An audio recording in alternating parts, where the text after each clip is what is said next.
Hello friends, and welcome back to A Bridge by Alpal.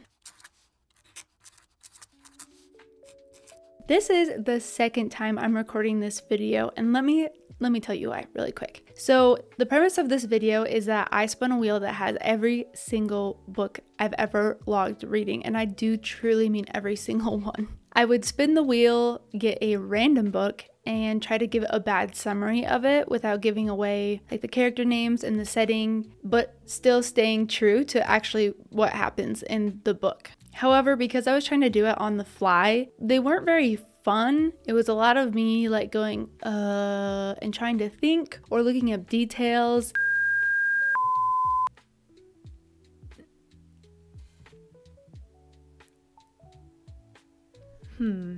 Let's see. Thank you for your consideration. And so I decided instead to take the same list of books that I got in the first filming and actually write up some summaries for them using very internet slangy terms. Instead, I'll be reading them for you guys and letting you guys guess which books they are. I won't be giving the full list of books until the end of the video to give you guys some time to think on them, maybe change your mind, and yeah. That's gonna be today's video. Also, if my voice gives out a little bit, please just know I went on a run today and I'm definitely not a runner and I have a little bit of asthma, so I'm feeling it on my vocal cords for sure, but I need to film this today. Otherwise, I'm never gonna get it edited in time. Feel free to pause the video if you want to think about it or to go back and listen to anything that I've said. Another thing I should probably mention now, if not earlier in the video, is that I did love all of these books. I took a very sarcastic tone with the summaries because I was definitely going for a certain vibe, and so it does sound like a little bit degrading and putting these books down, but I do think that they're all wonderful. I love these books. I just, was getting a little witty, a little sarcastic with it when I was writing these. Thank you for your consideration.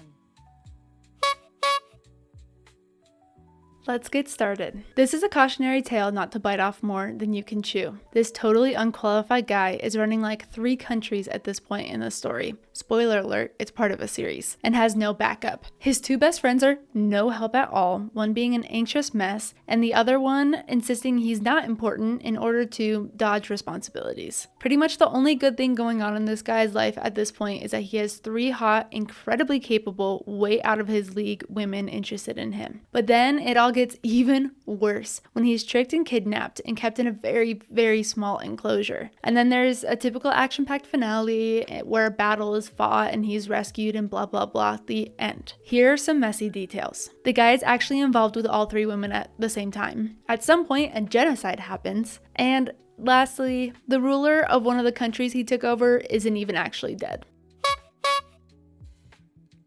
So there's this guy, and he's all excited to move to a new exciting place and meet new exciting people. His neighbor, he learns, is exactly that. This guy is doing the most to get the attention of a married woman. But to be fair, her husband is already cheating on her. Eventually, he is successful, but then there's a super messy confrontation with the husband, and a woman literally dies because of it. There's some not so subtle gaslighting. The cheating husband convinces the widower of this woman that it was the neighbor who killed her. It ends in a murder-suicide.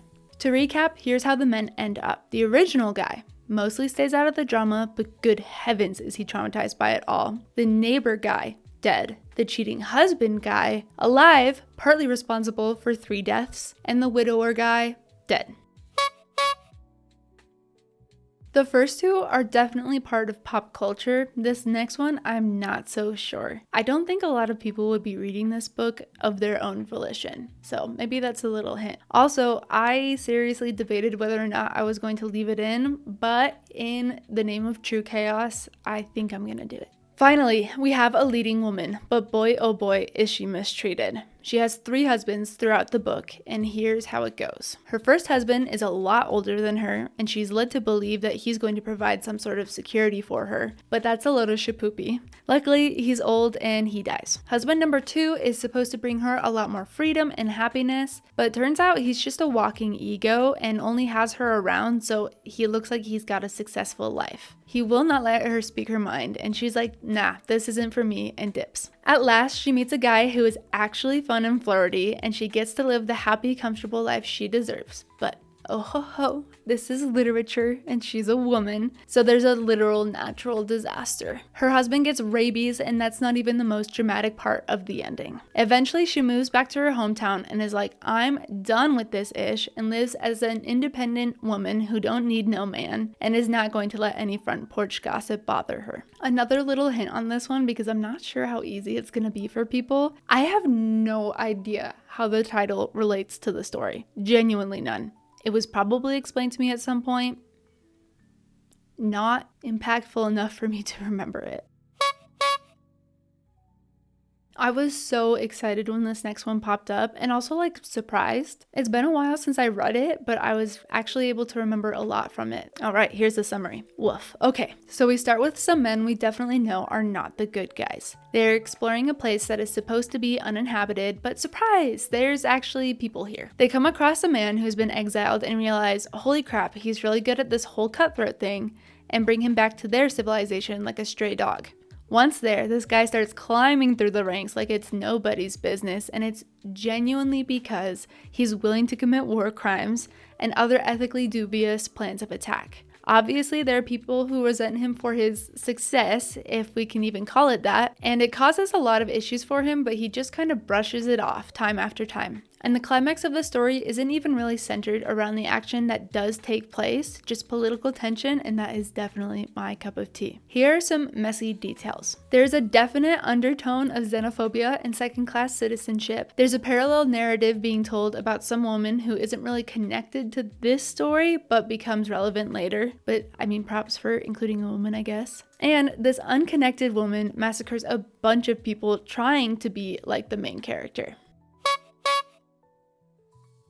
Before I read this next bad summary, I have like a fun little story I wanted to tell about it. When I was originally filming and landed on this book title, I just had this moment of like, oh my gosh, my sister's gonna love this, and also she's gonna guess it right away. She came over a few nights later and I was like, hey, I filmed this video. I'm not really sure how I'm feeling about it just because it was kind of messy trying to do it on the spot. Could I show you a few of the clips and you can let me know what you think about it? So I show her one or two, and then I open up this clip, this bad summary, and sure enough, like, she guesses it before I'm even done with the first sentence. And it was just like I don't know if I'm proud or if I'm disappointed in you, but anyway, if you know my sister, that might give you a huge hint as to what book this is.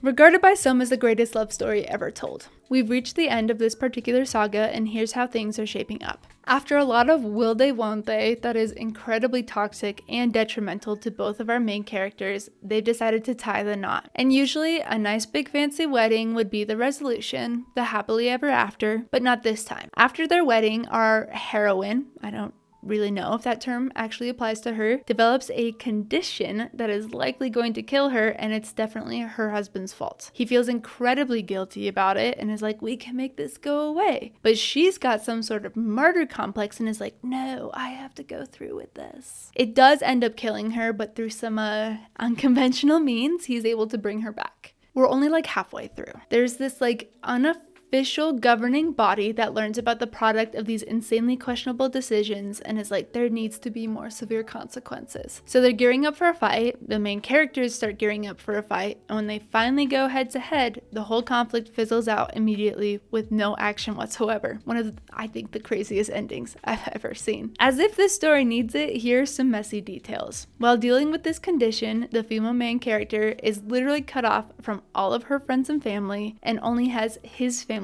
to rely on, and this will definitely give it away, but at some point a full-grown man develops a highly suspect relationship with an infant. I hope there's people who get this one right away.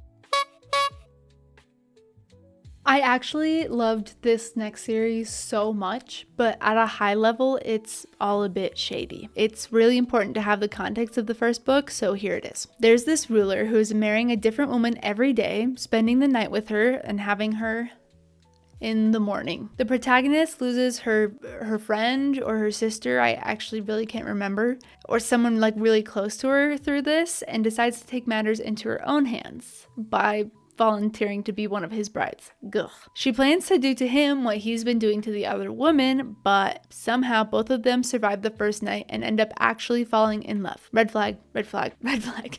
Okay, in this book, they've been separated. She's found out there was a legit reason why he was doing all of that, and once again, decides to take things into her own hands. But also, at the same time, her family is preparing to kill her husband because what he's done is objectively evil. She has to go on a nice little adventure, spoiler alert, it's not nice at all, and is able to take care of her husband's problem, while also completing a little side quest, unlocking her own special razzle-dazzle. There are no additional messy details for this one because it's all just so messy on its own. And yet, reading it, you're like really into it. No questions asked. Genuinely enjoyed this book so much. I think I might have even given both of them 5 stars. I'm not gonna lie.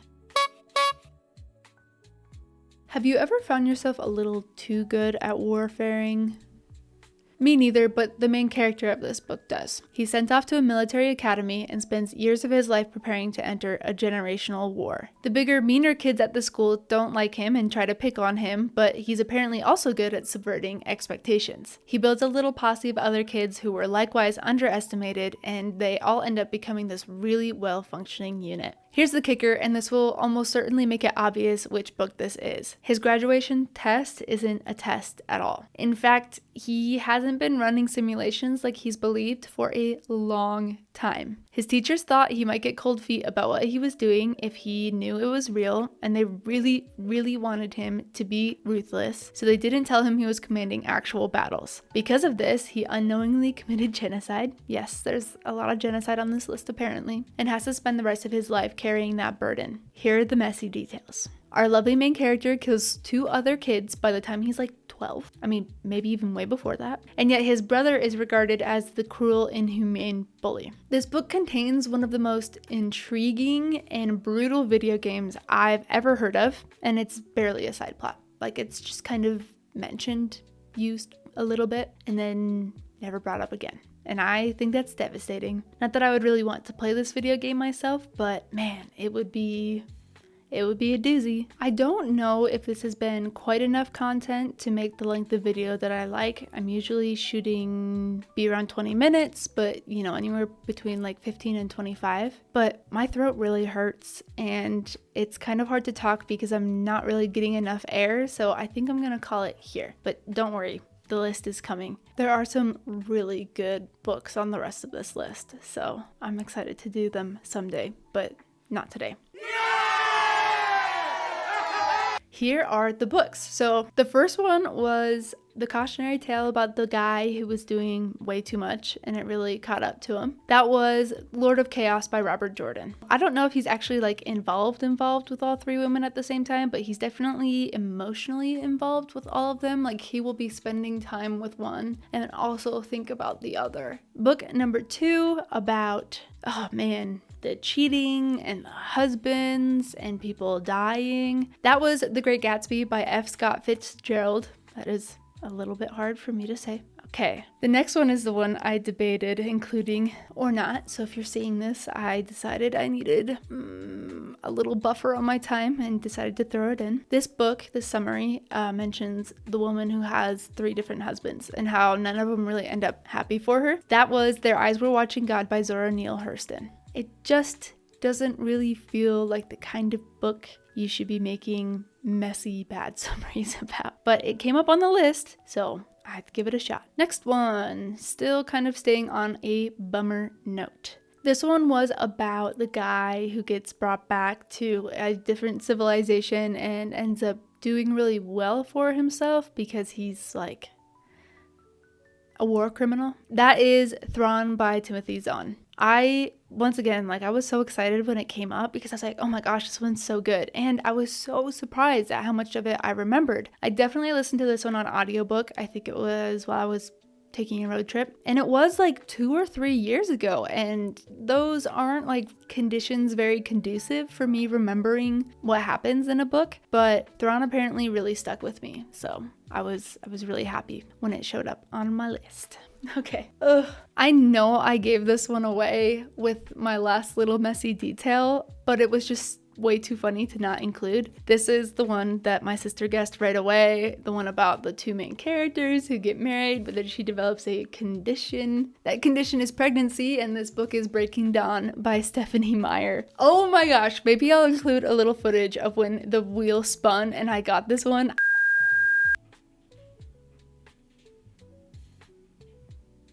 Oh, this one's good. This one's really good.